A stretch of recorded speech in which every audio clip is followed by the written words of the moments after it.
particular. The other, after a fashion, and I would say this, I've written that modernity, that is the modern project, is inherently violent. Yeah. It wants to manage, control, change. It doesn't want to be. It doesn't want to behold. Yeah. It doesn't want communion. It wants to make things be what we want them to be, and in doing so, create the better world. It's a very dangerous slogan. Yeah. So I think that that's something that, I mean, I think some people are starting to see it. Some people are trying to try to separate the wheat from the chaff, or they don't want to see the relationship between, let's say, the modern project and modern thinking, or the Enlightenment thinking, and the environmental crisis, or this kind of the manner in which we treat reality. As you know, Heidegger talked about this idea of the standing reserve, that we treat the world as just this reserve of physical potential that we can just take and make whatever we want to make. But I think that it's an essential relationship, and it's very difficult because it's hard to see a way out of that. It's hard, at least socially, it's hard to see how, because we've gone so far down that road that it's very difficult to imagine it in political terms. The only way that I can imagine it is in, like you said, in particular terms, to say, I will myself try then to inhabit a different life as much as it's possible. It's very difficult to do. The first habit of modern thought is to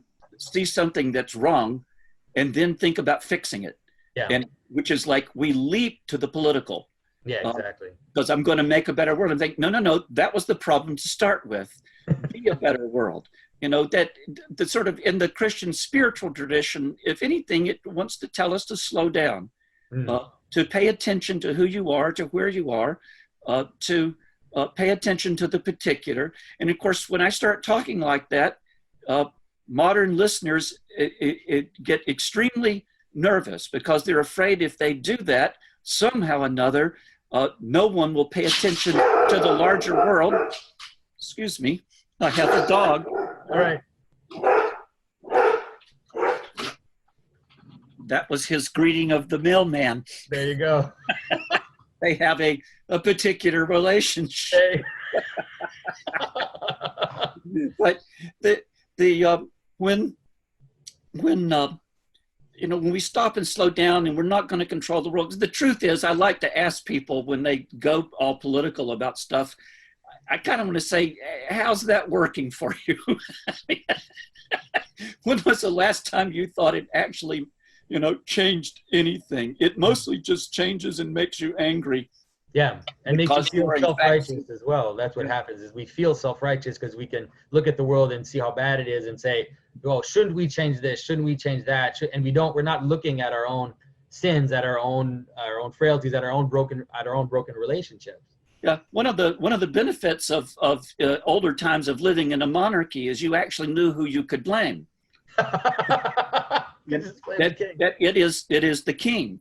And so sort of one of the illusions of democracy is those who actually have the power have us all convinced that we're in charge.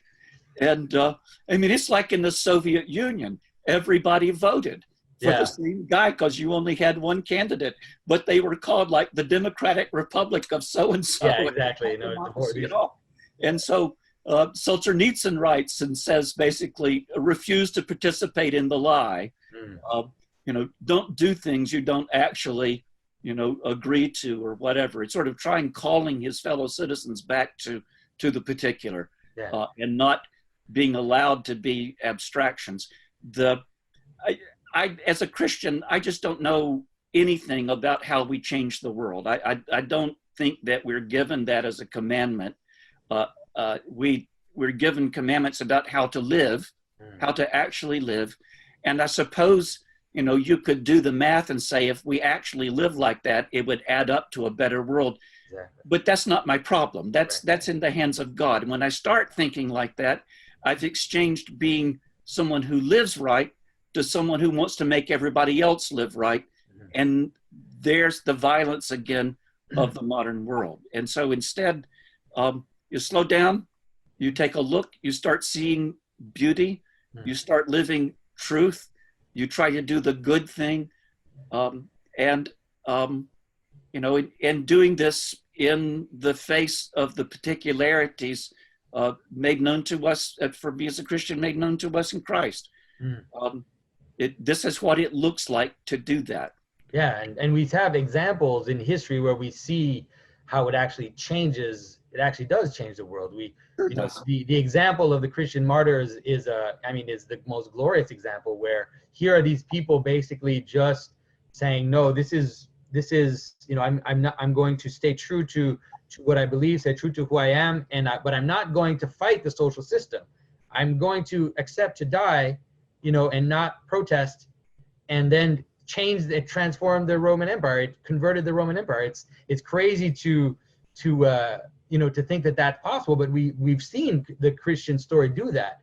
St. Francis of Assisi is a great example of that, where he just said, it's just me. I'm the smallest of all. I am the servant of all. and then he changed Christianity until today. He transformed he transformed the Catholic Church by not wanting to revolutionize anything, by just wanting to follow Christ and to do these humble things. Everything changed.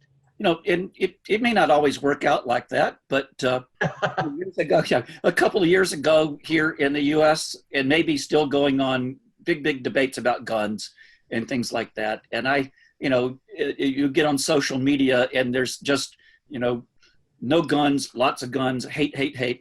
And I posted and just basically said, my response to it is I promise I will not kill you. That as a Christian, this is my promise to the world, is I am not going to kill you, because I believe in God, and because I believe that he's in charge of history and its outcome. I can tell you that I don't need to kill you, and I won't kill you. And someone immediately said, but what if you live in a dangerous neighborhood? And I said, well, then I'll move. It's kind of, the response to that isn't, well, let me get enough guns so that you can't outgun them. They'll just, it's like, don't live like that. Don't live like that. And people can argue, is that practical?